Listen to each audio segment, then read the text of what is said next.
Today I learnt that long-nosed butterfly fish like to eat Botrocladia. I never knew this. I always assumed long-nosed butterfly fish just eat little worms and feather dusters and stuff like that, but no. For the last 6 months, if not longer, I have been absolutely scratching my head as to why my Botrocladia went from being pretty much filling this aquarium to the few little strands that I have left. It did not occur to me, it was the fact that I moved my long nose from this tank here because he was being bullied by one of the wrasses in there, and then I stuck him in this tank here which was full of Botrocladia. I thought he won't eat that, he won't eat any macroalgae, but no, they do. I caught him this morning. I was standing here trying to work out why every single morning I came back to my tank and all of this Botrocladia was no longer in the little stands, it was kind of over here, and I thought maybe it's a hermit crab. So I removed all the hermit crabs and it kept happening. And the only other fish in here is a little yellow-eyed coal tang who's probably hiding behind this rock right now.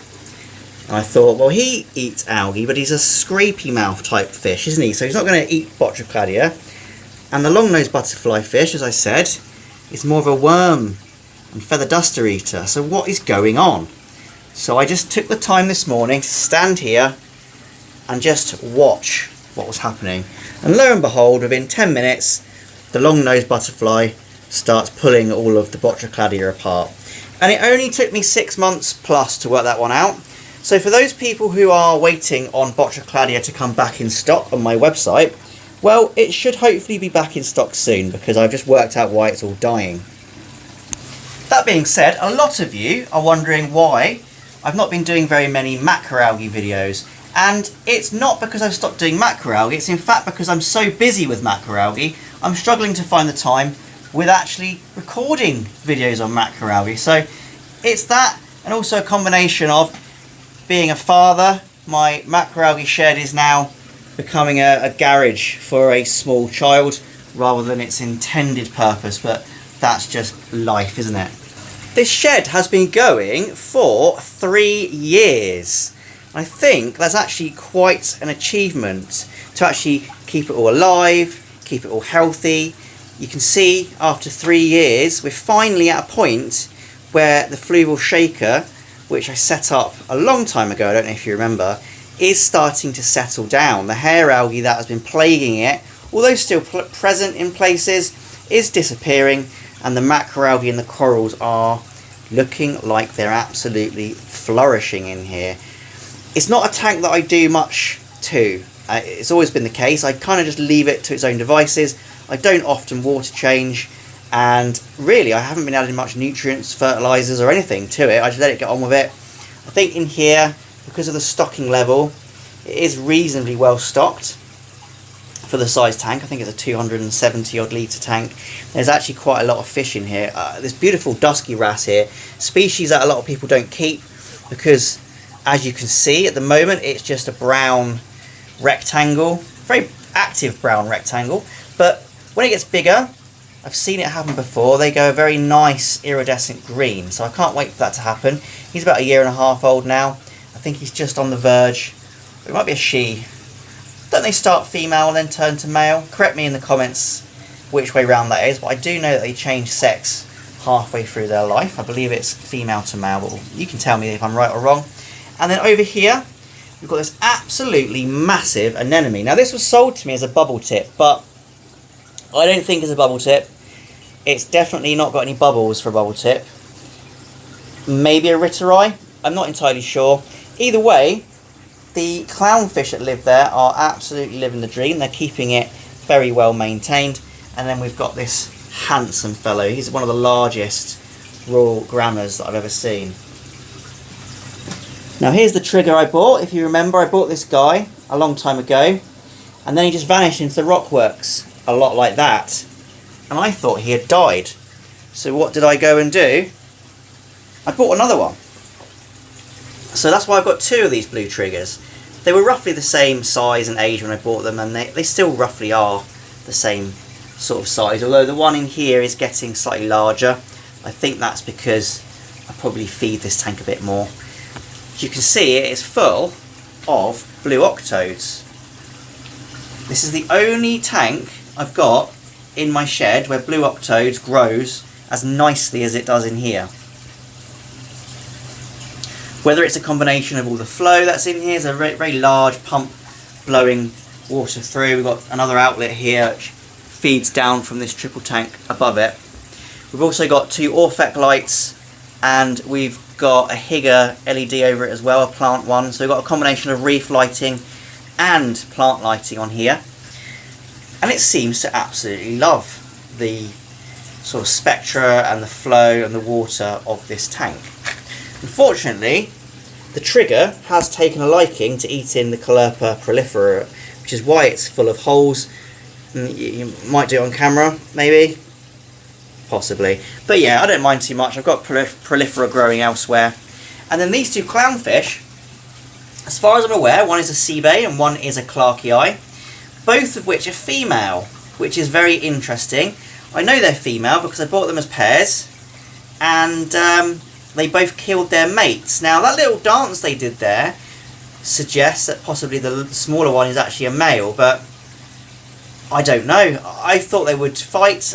Every time I've tried to pair them back up with the same species as them, they end up killing the other one. But since I've put them into this tank together, they haven't killed each other, and they seem to kind of get on. I don't know if they're paired up or what, but they seem happy, and they are large. These are not small clownfish anymore. These are big clownfish, and well, there we go. Nature's weird. Up top, not much going on. Bit of cryptonemia, bit of prolifera in there, not doing a lot. This one's pretty cool. We've got a pair of black clownfish with this amazing Caulerpa. This is not one that many people get to see. You can see it here. This is Caulerpa wenditi, I think. Wenditi, I believe it's pronounced like that. This is an interesting one because it just appeared on the UK market, and then I bought it, sold a bit, and now it's kind of everywhere. It's very, very common in the UK now, but say 6 or so months ago, it was not available. And that's what I like about macroalgae, is it only takes one person to have it grow on a rock, then notice what they've got, and then we can sell it, and then it's in the hobby for good, forever. It's fantastic. So here's Wenditi. The only problem with this is it's very, very sensitive to shipping. As beautiful as it is, trying to ship this is an absolute nightmare. But you can see just how fine it is. It's wonderful. And once it's established, it's actually really hardy. This is yeah, a very, very tough species once it's in your aquarium. In here, we have a little Singapore angel. Stunning fish. Absolutely love a Singapore angel. Very friendly. And some Caulerpa brachypus, which I really like, but it can be a little bit invasive in aquariums. It's best used with caution. We've got the mangroves. This is like my mangrove lagoon. It's just unheated. We've got Fluval aqua skies, giving them lights, and yeah, they do really well in here. Into this tank, you might see him. Oh, there's the long nose. But there's a dragon wrasse in here, and I bought the dragon wrasse because they look amazing. They're pretty cool. But this tank had a bit of an issue with bristleworms being in the Cheeto and the Ulva, and obviously that's not good. I don't want it full of bristleworms. So I bought this guy, and he has absolutely smashed through them. There is not a bristleworm in this tank at all. So if you've got issues with bristleworms and you don't mind something a little bit more toothy in your aquarium, then a dragon wrasse is an absolute must-have. And this tank here is a bit of a mishmash of everything else. There's loads of different species of macroalgae in here. As you've seen, the Botrocladia, we've got Gracilaria mammillaris at the back there, Gracilaria curtisae here. This one here, I don't really know what this species is. I've seen it in quite a few different people's tanks. It's absolutely lovely. I call it red ribbon because it feels like ribbon, and it's red, so I thought that was a pretty easy one to name. And then we've got another species here which I don't really know what it is. It's one that I picked up off of eBay it was labelled as like dragon's breath or something, but I'm pretty sure it's not dragon's breath.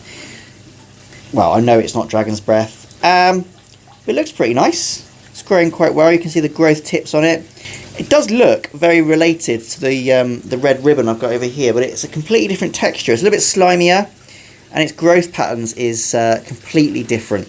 Next to it, we've got some Codium. Not much Codium. This wasn't very happy for a while, but we can see, if I get the camera to focus, we've got little bits of growth there. You see that bit there? So that tells me that it's happy now. I had a bit of a crash on this system. For a good 3 or 4 months, everything kind of almost died. Which is probably another one of the reasons why I haven't been doing so much content. I traced it down really to the fact that I hadn't changed my filter pads for a while. So I think there was a lot of just rubbish going into the system. Since I've changed them, I'm now using that. It's no longer really tap water, it's properly RO water, and everything's kind of getting back to normal. But as we know, reef systems take a long time to recover, so it's not unusual for it to crash and then take a good 4 or 5 months to recover. I feel like we're at that recovery stage now. Everything's starting to grow. You can see this cryptonemia just looks all ratty, but look right here, we've got brand new fresh leaves, so that's telling me things are going okay. These things are absolutely amazing. Look at the size of these. Cladophora prolifera. I like to call them saltwater mossballs because it's kind of what they are, right? Chock full of little gribblies, little bugs. I don't know what that is. Is that a bristleworm? Probably a bristleworm. Bristleworms like to live in here, but you've also got your little amphipods, copepods and everything. So really good for a refugium, this stuff, if you want to promote little bugs in a healthy tank. Getting one of these, even something this size, will eventually, when it's happy, grow into a moss ball. You can see it. I've got absolute tons of it. It's mad, isn't it? The little nano tank that everybody said would be falling down off this shelf within 2 minutes. Well, it hasn't. It's still as precariously balanced on this bit of wood as it was a good year ago. And it's going through lots of different stages. You can see it's pretty well balanced. Again, there's no filter in here, there's no heater, it's just room temperature. We've got a little AQUEON plant light. It gets 100% water changed once or twice a month. And it's just a mishmash of all of the stuff that I've just chucked in here. That's that Caulerpa wenditi and some blue octodes. Bit of taxifolia in here as well. Cryptonemia. There's that red ribbon. It seems to really like it in here. Another little moss ball. Yeah, it just does its own thing. I'm quite happy with it, to be honest. For a tank that I do nothing to, it looks pretty good. And then finally the tubs. The tubs, more macroalgae. So here's one you've not seen in a while. Halimenia maculata. That's this one here. Absolutely stunning. It will fluoresce under blue light. It's a very slimy macroalgae. If you're familiar with Halimenia, you know what I mean. It just feels like handling slime. And this is one that I was very close to losing. And I mean, I probably had something this size left in my entire systems, and in very bad condition as well. It was all pale and melting away. And I managed to rescue it just about. I think that was in line with, you know, the tap water and stuff all going wrong at the same time, the system crash, and I thought this is one that I was going to lose. The same with the one behind it. We've got what I like to call branched ogo. You can see here, if I get it to focus on my hand, I really like this branched ogo. No one else seems to have this. It's a very stiff, it's probably a type of Gracilaria, I don't know. You can see at the back there, I've got a nice little bird's nest looking macroalgae formation, and that's all of this stuff. And once again, I had about this much left after my crash, and I've recovered it, and we're back in business, hopefully. In here, we've got Caulerpa prolifera, growing slowly, but growing. And in here, we've got a bit of taxifolia, which just all melted for some reason. But another extremely rare macroalgae. Again, I might be one of the only people that's got this. This is a calciferous algae, and it's called Galaxura rugosa.